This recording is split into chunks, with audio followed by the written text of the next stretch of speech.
So today we are working in a beautiful Boca Raton. So now I'm recording a few videos from here. It happens to be my home. Originally from Ukraine, lived in Israel for a while. And half of my family is Jewish, half of my family is Eastern European, Ukrainian, Russian, Polish. And now I moved after living in Chicago, right? I moved when I was 21. I moved to United States.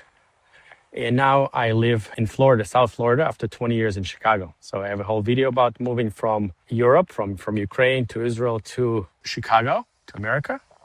And I had a video about moving from Chicago to Boca Raton. Make sure to check that out. And my goal here is to share some experiences with you as a person who built different companies, sold different companies, made investments. I'm gonna make your life more abundant in physical sense of the world and maybe spiritual. Maybe I can help you with some experience that I went through, and maybe you find it was helpful. So today I wanted to talk about the topic of basically, I think I started what young kids should do nowadays, right? Let's say not young kids. I call them young kids, and in my 40s, basically people who are about to graduate from college. So this happens to be a topic that I'm passionate about. I have two kids who are teenagers, about to go to college. I have two smaller kids. And I made a whole video about kids who are in high school, what they should do. Just to sum up that video, basically, those kids should not choose any profession at this point. They should really stay as general as possible and really work on becoming very independent, developing the famous word, the buzzword now, like super agency, right? Basically believing that they can do anything and kind of try many different things, trial and failing. Anything related to AI, anything related to maybe their passions, really to help them find where that intersection of what they like to do and what makes money, where is it this intersection is. So that's for high school students. Let's talk about people who maybe in between their 20s and 30s. Okay, so you're either about to graduate from college or you already graduated from college and you probably have your first job, maybe your second job, kind of thinking about what's next. And I think, people my age, so Gen Xers and I'm like a late Gen Xer, so I'm almost a millennial. Millennials and for sure boomers are making fun of you guys and saying like, hey, you're whining about this, you're, snowflake. I think it's kind of nonsense because I think when I compare really generation of boomers, let's say, to the challenges that you guys face, so I'm specifically talking about like late millennials and Zoomers, I think you guys are facing monumental challenges that were not there. Boomers say, oh, when I was buying my first house, the inflation was, 16%. Okay, great. Okay. But the economy overall was booming. It was creating jobs, then in the 80s, Soviet Union collapsed, internet revolution, technology revolution was picking up and the economy was really growing and creating jobs at a steady clip. Homes were relatively affordable. The interest rates weren't, but the homes were affordable. And life was overall, if you look around you, the vibe was just happier. Just look at any 80s movies, okay? Happy vibe, good family, mom and dad kind of like, somewhat present or very present. Just the whole vibe of optimism compared to today. I mean, we live in like this dystopian vibe. So that kind of adds to everything, right? It adds to what the kids are feeling, youth is feeling.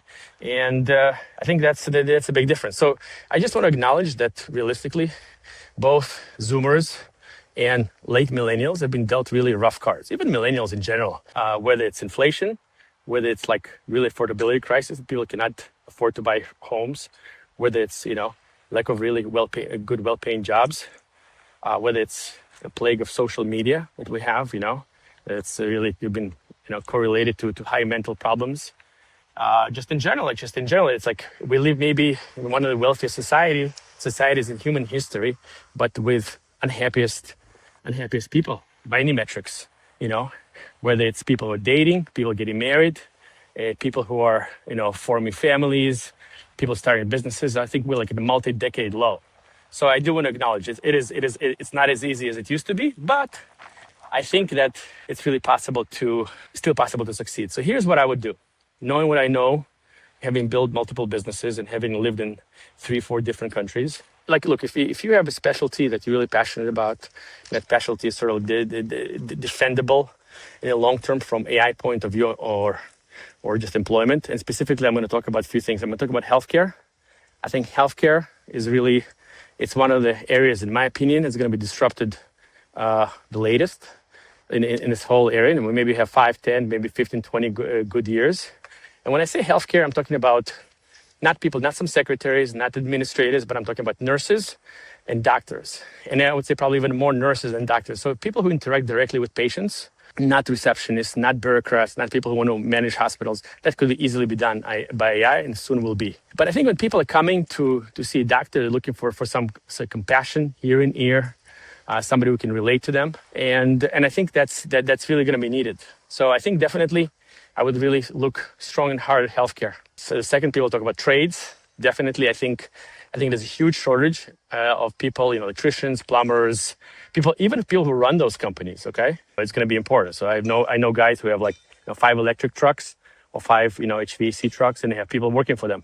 They're making bank. They have a waiting list, for a 6 months waiting list because they just can't find enough people to work for them. But they're doing very well, and I think they're going to do very, very well in the future. Again, when I say future, I have no clue what's going to happen here in 20 years. Probably 5, 10, maybe tops 15 years. I think we can predict this far. Now, again, there's this talk about, Elon Musk is building an army of robots, billions of robots. I think it's going to take a while. I respect Elon. I like him. I own his stock, but I think it's going to be more complicated than he imagines to do this. So finally, an interesting job to consider. It's not a job. It's more like just a kind of it's not a profession. But it is a career. It's a career of entrepreneur. That's what I've chosen, to be an entrepreneur. And I don't care if it's good economy, bad economy. AI is here. AI is taking this job. I don't care. I am kind of flexible, and it's all about having the right mindset. So I'm not a specialist in any particular area. But what I do, maybe over the years, I kind of decided to become a real estate entrepreneur.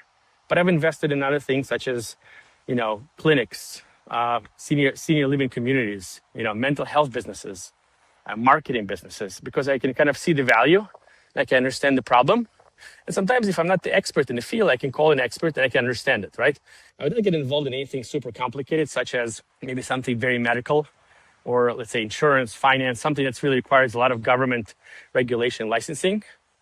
I would not get involved in this, and something that has a lot of employees. But basically, when I look at the business, right, I think, what is in a business that's run inefficiently? Usually it's run as a lifestyle business, or usually it's a family business that's been passed down, from father to son, from son to, from grandfather to son, and then to the grandson. A lot of inefficiencies there. And usually, there's a lot of opportunities to improve value, especially with all the AI tools we have nowadays. So I kind of see what is the biggest bottleneck that's facing this business right now. So an example would be in self-storage business that I operate in, and I have a lot of experience. People, for example, one of the reasons what they do is they don't invest in their property, right? We know that about 60 to 70% of storage decisions, self-storage decisions, are made by females. And they like to come to a place that's kind of safe, that looks clean, that looks nice. When I'm talking about the office, and many of those kind of old-time operators really neglect the way the properties look. They neglect the office. It looks dingy. It looks dirty. It looks unsafe. Bathrooms look dirty, and it's even when you drive by it, the property kind of looks dilapidated. So that's one of the first things I look at when I decide if I want to invest in it or buy this business. I look at it where it's been well taken care of. Second thing, I look at online presence, and I see, do they have good reviews? Is the website good? Can people reserve their unit online? If not, huge room for improvement. Third thing I look at, so now we have a lot of tools in our industry that allow you to automate the revenue and make it like a hotel. So the revenue, kind of like the software called ProRise, and it's basically, it goes around, in different, it compares you to different competitors and kind of optimizes your revenue management. So I don't want to go too deep into this. Maybe I'll make a separate video about what it takes to run a self-storage operation nowadays. But basically, I'm looking for easy problems to fix.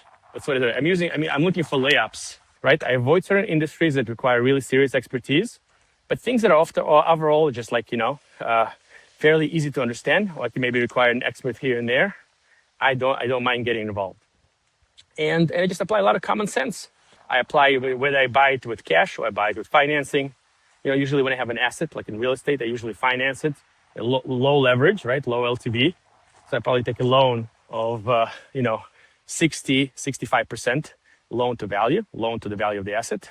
So that helps me in case things go wrong, right? It gives me more kind of like, runway. If let's say my plan is not, my turnaround plan is not going as fast as expected, gives me some leeway there. I think it's a great long-term plan for making money, right? And I think what percentage of our economy is currently entrepreneurs?